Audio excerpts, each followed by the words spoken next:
जय श्री कृष्ण, राधे राधे। कैलेंडर कथा में आप सभी भक्तों का दिल से स्वागत है। भक्तों, माघ पूर्णिमा हिंदू धर्म में एक बहुत ही पावन और फलदायी तिथि मानी गई है। कहा जाता है कि इस दिन किए गए छोटे-छोटे उपाय भी जीवन में बड़ा बदलाव ला सकते हैं। इस बार माघ पूर्णिमा 1 फरवरी 2026 रविवार को पड़ रही है और उदया तिथि के अनुसार यही दिन मान्य होगा। इस दिन भगवान विष्णु और माता लक्ष्मी की विशेष कृपा प्राप्त होती है, लेकिन तभी जब हम सही विधि और सही जानकारी के साथ आगे बढ़ें। भक्तों, माघ पूर्णिमा केवल स्नान और पूजा का दिन नहीं है, बल्कि यह आत्मशुद्धि और जीवन को सही दिशा देने का अवसर भी है। इस दिन सुबह जल्दी उठकर स्नान करें। संभव हो तो गंगा या किसी पवित्र नदी में, और अगर यह संभव ना हो तो घर पर ही नहाने के पानी में थोड़ा गंगाजल मिलाकर स्नान करें। इसके बाद भगवान श्री हरि विष्णु और माता लक्ष्मी का ध्यान करते हुए सच्चे मन से पूजा करें। ऐसा करने से घर में सुख समृद्धि बनी रहती है और धन संबंधी परेशानियां धीरे धीरे दूर होने लगती हैं। अब भक्तों, बात करते हैं उस विशेष उपाय की जिसके बारे में बहुत कम लोग जानते हैं।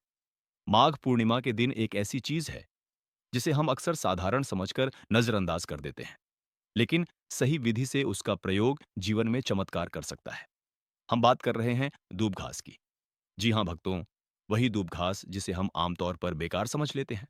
शास्त्रों में बताया गया है कि दूब घास में देवी देवताओं का विशेष वास माना गया है और खासकर भगवान गणेश और माता लक्ष्मी इससे अत्यंत प्रसन्न होते हैं। माघ पूर्णिमा के दिन साफ सुथरी जगह से दूब घास की जड़ सहित थोड़ी सी मात्रा लेकर आइए। इसे गंगाजल से शुद्ध करें और पूजा के समय भगवान को अर्पित करें। इसके बाद इस दूब घास को घर की तिजोरी, अलमारी या उस स्थान पर रखें जहां आप धन रखते हैं।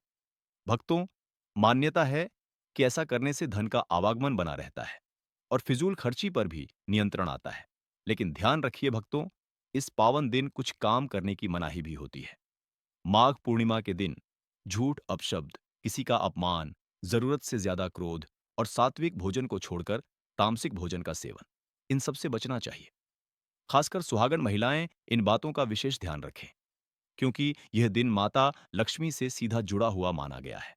भक्तों, यह उपाय कोई चमत्कारिक जादू नहीं है, बल्कि श्रद्धा, विश्वास और सही कर्म का संगम है। जब मन शुद्ध होता है और कर्म सही दिशा में होते हैं, तभी ईश्वर की कृपा स्थायी रूप से जीवन में आती है। तो भक्तों, माघ पूर्णिमा के इस पावन अवसर पर इन बातों को ध्यान में रखें, सही विधि से पूजा करें और सच्चे मन से ईश्वर का स्मरण करें। माता लक्ष्मी की कृपा आप सभी पर बनी रहे, यही कामना है।